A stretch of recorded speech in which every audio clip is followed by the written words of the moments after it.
الحمد لله الله رب العالمين يدبر الأمر كله نحمده ونستعينه ونستغفره ونتوب إليه ونعوذ بالله من شرور أنفسنا ومن سيئات أعمالنا من يهد الله فلا مضل له ومن يضلله فلا هادي له أشهد أن لا إله إلا الله وحده لا شريك ولا ند له وأشهد أن محمدا عبده ورسوله الذي لا نبي بعده اللهم صل وسلم وبارك على نبينا محمد وعلى آله وأصحابه واتباعه أجمعين أما بعد فيا عباد الله أوصيني وإياكم بتقوى الله فقد فاز ونجى المتقون فقد قال تعالى في كثير من الآيات منها أعوذ بالله من الشيطان الرجيم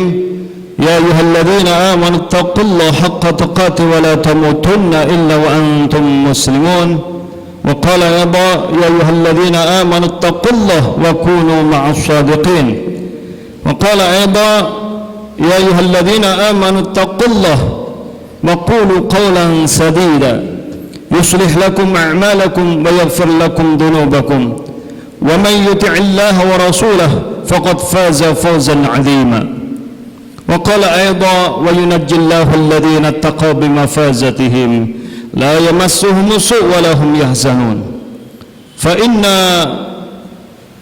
خير الكلام كلام الله وخير الهدى هدى نبينا محمد صلى الله عليه وسلم وشر الأمور محدثاتها وكل بدعة ضلالة وكل ضلالة في النار.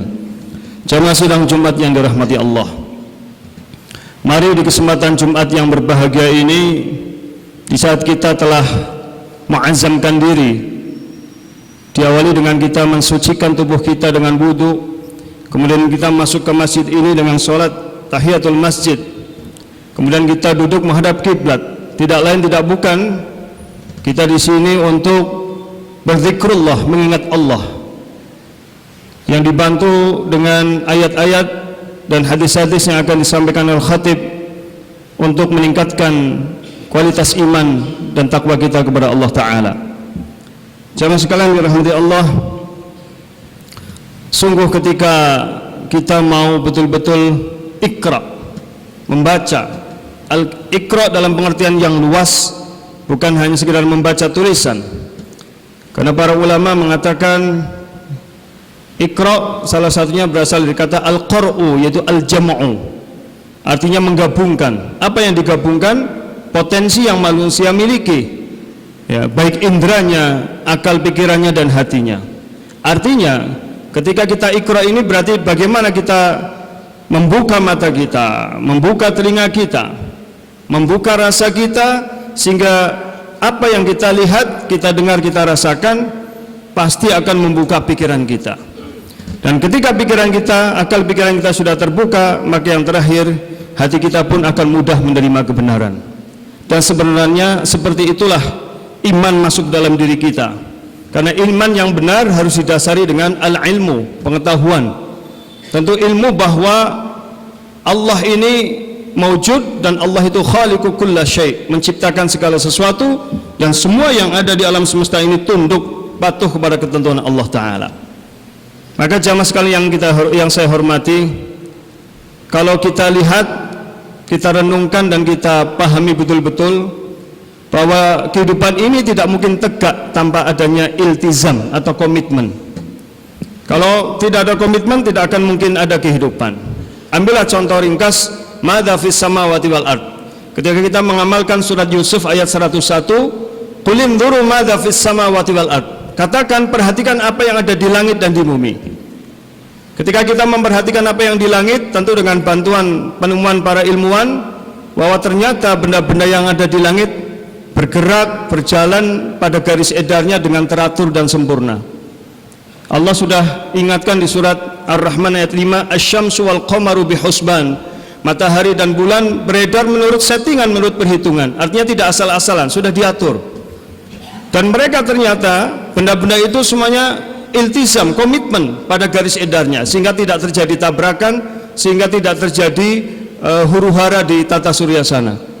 Itu Allah ingatkan juga, Allah sadarkan kita di dalam surat Al-Imran ayat 83, walahu aslama man fis samawati wal ard, telah tunduk patuh kepada Allah semua yang ada di langit dan di bumi.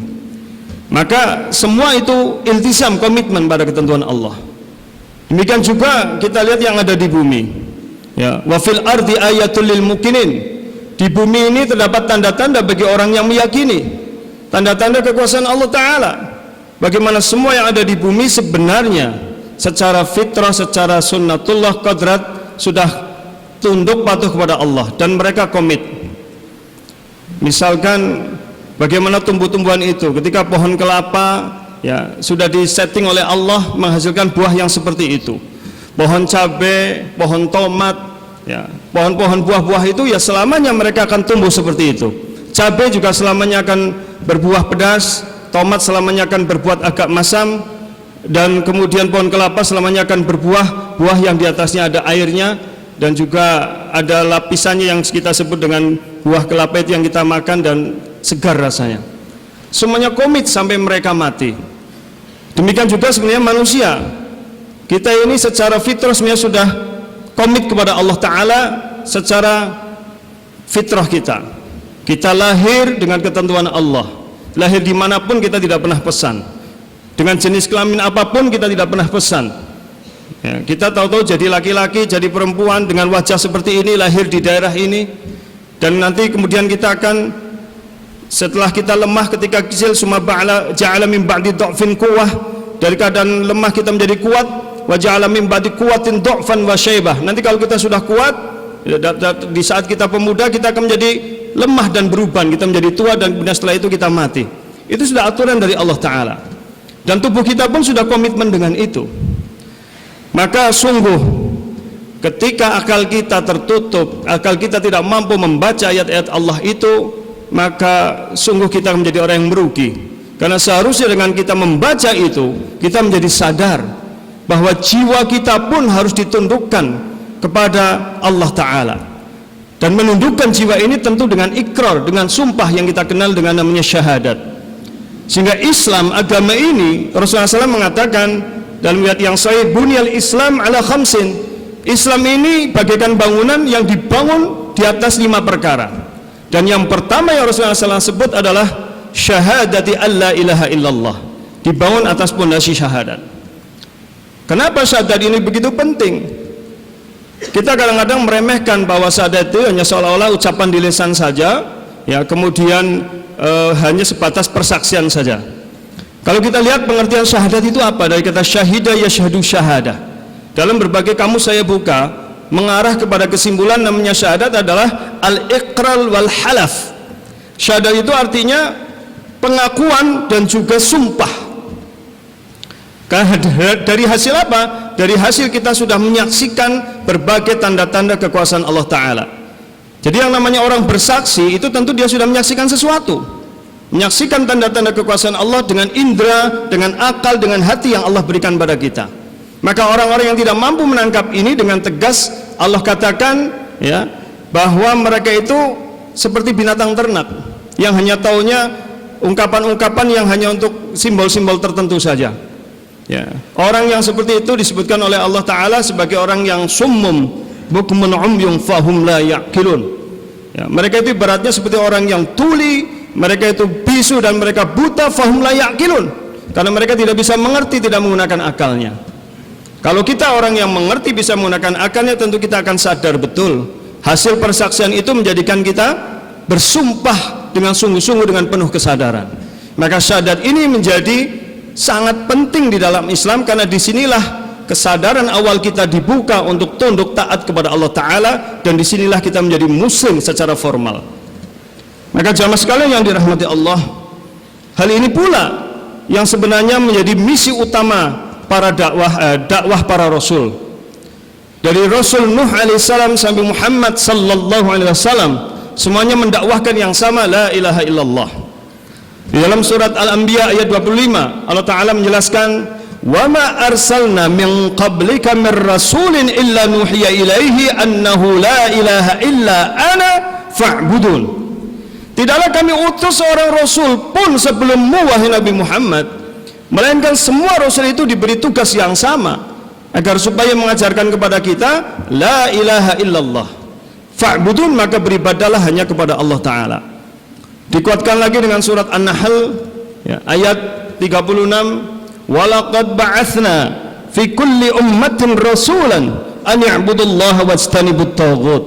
Sungguh telah kami utus, telah kami kirim pada setiap umat seorang utusan, yang utusan itu mengajarkan an ya'budullah, untuk beribadah menyembah hanya kepada Allah, wastanibut taghut, dan menghindari menjauh segala bentuk taghut, peribadatan kepada selain Allah Ta'ala.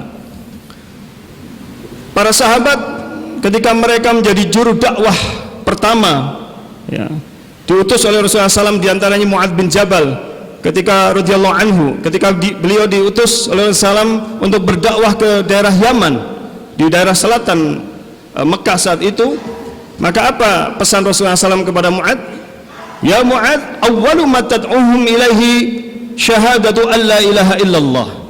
Wahai Mu'adz, hal pertama yang kau ajak kepada mereka, yang kau pahamkan kepada mereka, yang kau dakwahkan kepada mereka adalah la ilaha illallah. Maka sungguh ini menjadi hal yang sangat penting, yang harusnya kita mengetahui ini dengan penuh kesadaran, sehingga kemudian kita paham konsekuensi-konsekuensi apa yang harus kita lakukan ketika kita sudah menyatakan dan bersumpah tunduk patuh kepada Allah Ta'ala. Dan inilah yang membedakan pribadi orang yang beriman dengan orang yang tidak beriman, pribadi orang yang beragama dengan orang yang tidak beragama. Karena orang yang beriman, ciri utamanya adalah dia amanah dengan apapun yang ada padanya. Dan ciri orang yang beragama adalah dia senantiasa menepati perjanjiannya. Di dalam hadis riwayat Abu Daud kalau tidak salah, Rasulullah SAW pernah bersabda, la imana liman la amanatalah wala dina liman la ahdalah. Ya, kalau diterjemahkan apa adanya, ini lanya la nafiyalil jins, yang artinya meniadakan segala sesuatu. Tidak ada iman bagi yang tidak amanah, dan tidak ada agama bagi yang tidak menepati perjanjian. Ya, bahwa orang dianggap beriman ketika dia beramanah, amanah, dan orang dianggap beragama ketika dia menepati perjanjiannya. Tentu yang pertama harus kita tepati adalah perjanjian kita kepada Allah Ta'ala, yaitu ketika kita mengucapkan asyhadu an la ilaha illallah wa asyhadu anna muhammadar rasulullah. Bahkan ini hal yang paling banyak kita ulang-ulang dalam keseharian, karena setiap kita wudu, selesai wudu kita disunahkan membaca doa asyhadu an la ilaha illallah wahdahu la syarikalah wa asyhadu anna muhammadan abduhu wa rasuluh, dan seterusnya. Kalau sehari kita wudu 5 kali, minimal kita 5 kali membaca itu. Setiap sholat kita juga ada duduk tahiyat atau duduk tasyahud, yang di dalam duduk tahiyat atau duduk tasyahud kita juga membaca asyhadu an la ilaha illallah wa asyhadu anna muhammadan abduhu wa rasuluh. Kalau kita sholat sehari 5 waktu saja, maka ada 9 tahiyat. Berarti paling tidak kita mengulang syahadat itu 9 kali tambah 5 tadi sudah 14 kali. Belum kata-kata yang maknanya sama dengan syahadat tapi dalam kalimat yang berbeda. Ketika kita setiap sholat membaca surat Al-Fatihah ya, karena surat Al-Fatihah menjadi hal yang wajib dibaca, kalau tidak maka sholat kita menjadi tidak sah ya. La sholata liman lam yaqra bi fatihatil kitab, tidak sah sholatnya orang yang tidak membaca Al-Fatihah. Di situ ada ayat yang tengah. Di ayat tengah itu kita sudah bersumpah iyyaka na'budu wa iyyaka nasta'in, hanya padamu kami beribadah dan hanya padamu kami mohon pertolongan. Itu kalau 17 rakaat berarti ya minimal 17 kali kita ulang. 17 tambah 15 sudah tambah 14 sudah 30 berapa itu? 31. Belum ketika kita membaca doa iftitah. Doa iftitah itu banyak. Mungkin suatu saat kita pernah membaca wajah tuh, di situ ada kalimat inna salati wa nusuki wa mahyaya wa mamati lillah. Ini berat sekali, karena kita sudah bersumpah sesungguhnya salatku, ibadah hajiku, hidup matiku lillah, hanya untuk dan kepada Allah Ta'ala. Maka syahadat la ilaha illallah ini, di situ kita hidup dan di situ kita mati, yang harus benar-benar kita junjung tinggi dan kita pegang teguh menjadi prinsip dalam kehidupan kita. Karena pecah gesang kita karena Allah, hidup mati kita karena Allah, pendeng gepeng kita karena Allah. Dan itu sangat berat. Cuma kalau kita memahami ini, insya Allah pasti akan terwujud dalam kehidupan kita sehari-hari. Cuma kadang kalau hanya sekedar di ucapan yang kita tidak memahami isinya, ini yang menjadikan kemudian kita pertanyakan kembali sejauh mana komitmen kita dalam hidup kepada Allah Ta'ala. Sehingga jamaah sekalian yang dirahmati Allah, paling tidak ada 3 komitmen ya, yang harus kita bangun ketika kita sudah bersumpah kepada Allah, agar supaya syahadat kita ini benar-benar dinilai di sisi Allah Ta'ala. Karena di dalam surat Al-Ahzab ayat 23, Allah sudah mewanti-wanti kita, tidak semua orang yang mengaku beriman itu imannya benar di sisi Allah. Jangan-jangan kita ini termasuk orang yang mungkin gugur iman kita di tengah jalan. Allah Ta'ala mengingatkan, minal mu'minina rijalun shadaqu ma'ahadullah alaih, faminhum man qada nahbah wa minhum man yantadir wa ma baddalu tabdila. Sebagian orang yang beriman ada yang mereka shadaqu ma'ahadullah alaih, menepati apa yang mereka janjikan kepada Allah. Ayat ini sebenarnya lanjutan dari ketika Allah Ta'ala membahas tentang orang munafik, bagaimana mereka menyatakan keimanan dengan mulut, tapi hati mereka tidak beriman kepada Allah Ta'ala. Ya, mereka terlihat secara zahir beriman, tapi hatinya tidak. Ya. Maka kemudian disindir oleh Allah Ta'ala di sini. Ada orang beriman yang benar-benar menepati apa yang mereka janjikan kepada Allah, benar-benar hidup mati mereka karena Allah. Ya, benar-benar mereka itu ketika berbicara, berbuat, bertindak, berkeyakinan, bersikap menjalani kehidupan, baik dalam masalah politik, ekonomi, sosial, budaya, seni, ilmu pengetahuan, teknologi, kesehatan, dan semuanya itu dilakukan sesuai dengan ketentuan Allah. Ya. Tetapi ada juga yang kemudian apa? Wa minhum man qada nahbah. Di antara mereka ada yang gugur janjinya kepada Allah Ta'ala. Artinya kita sudah bersumpah la ilaha illallah wa anna muhammadar rasulullah, tetapi dalam kenyataan ucapan kita banyak yang kita lakukan bukan karena Allah. Ya. Ucapan yang kita lakukan banyak melanggar hal-hal yang bahkan membuat murka Allah Ta'ala.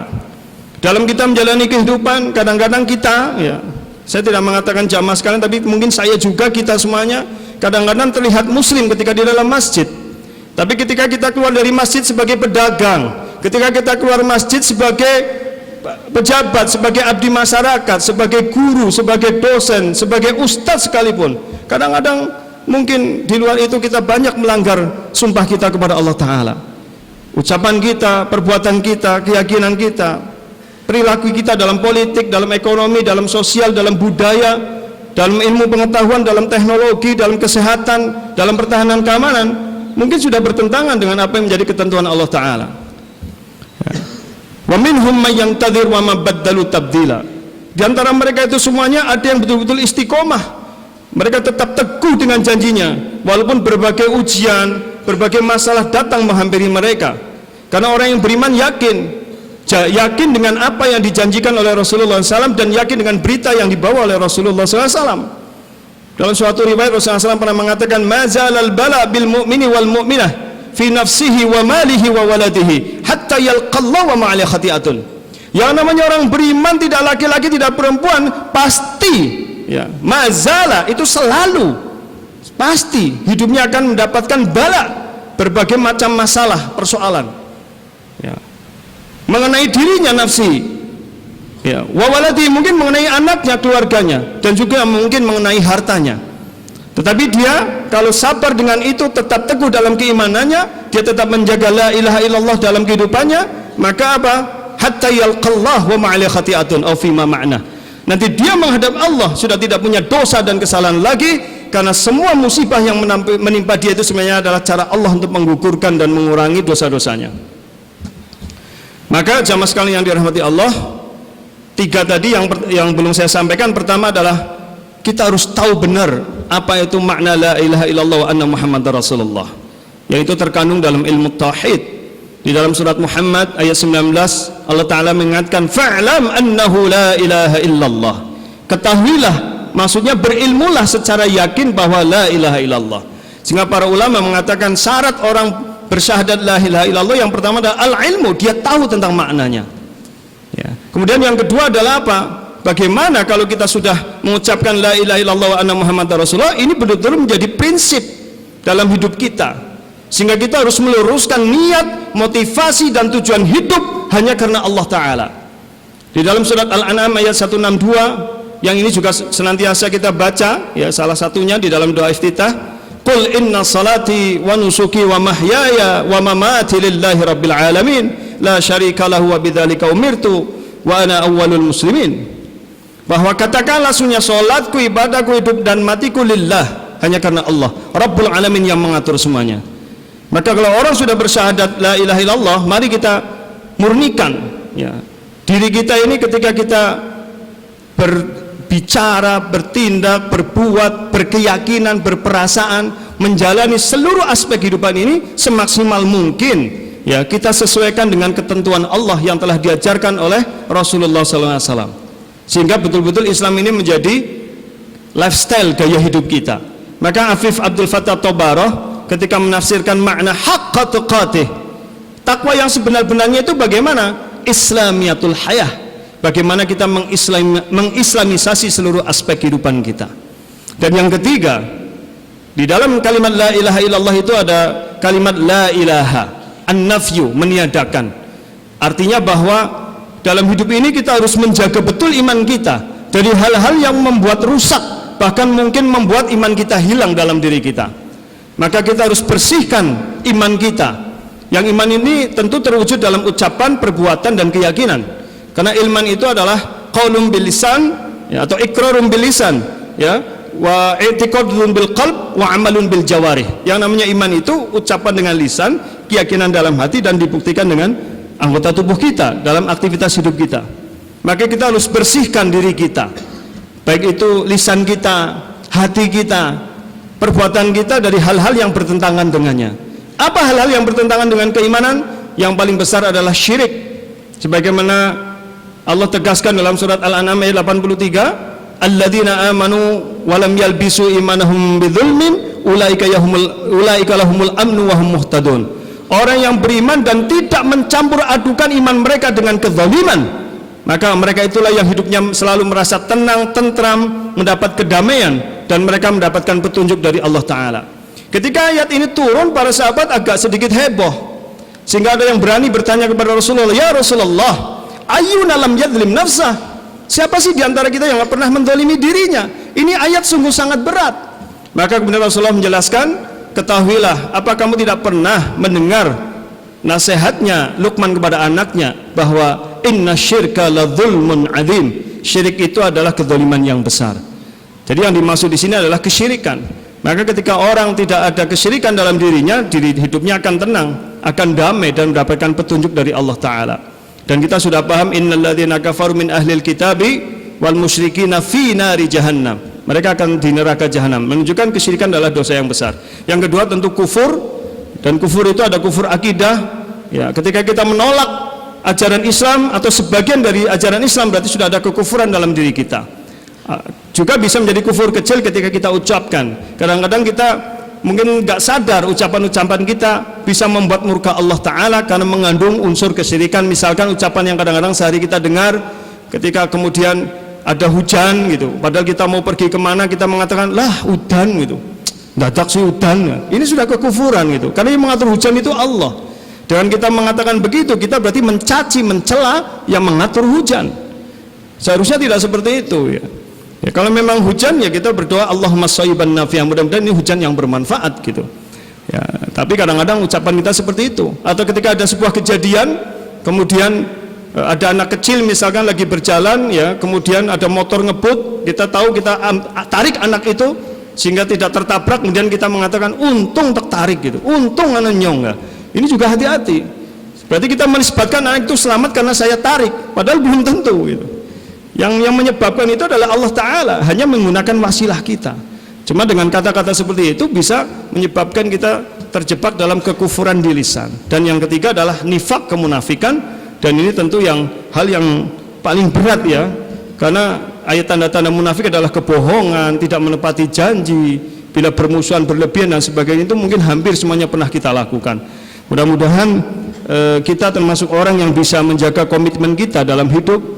Kita bisa memahami makna syahadat, dan kita bisa konsekuen dengan ucapan ini, sehingga insya Allah ketika kita meninggal dunia nanti, kita akan tergolong orang yang dijanjikan oleh Rasulullah SAW dalam dua hadis, Dalam 3 hadis, yang pertama riwayat Imam Muslim, Rasulullah SAW mengatakan, "Man mata wa huwa ya'lamu annahu la ilaha illallah dakhala jannah."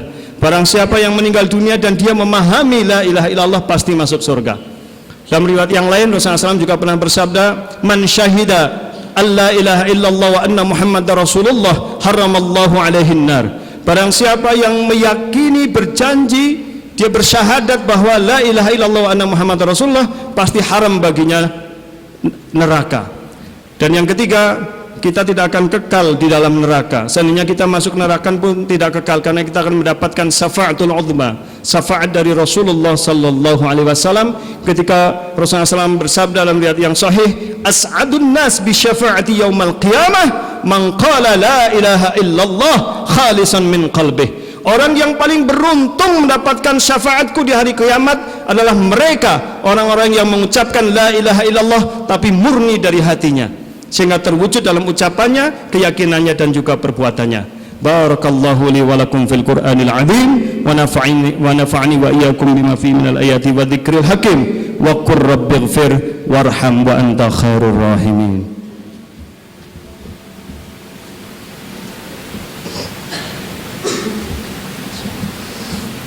Alhamdulillah alladzi hadana li hadza wa ma kunna linahtadiya laula an hadana Allah. Asyhadu an la ilaha illallah wahdahu la syarika lah wa asyhadu anna Muhammadan abduhu wa rasuluh. Allahumma salli wa sallim wa barik ala nabiyyina Muhammad wa ala alihi wa ashabihi ajmain, amma ba'd. Faqad qala ta'ala, a'udzu billahi minasy syaithanir rajim, ya ayyuhalladzina amanu taqullaha wa kunu mas-shadiqin.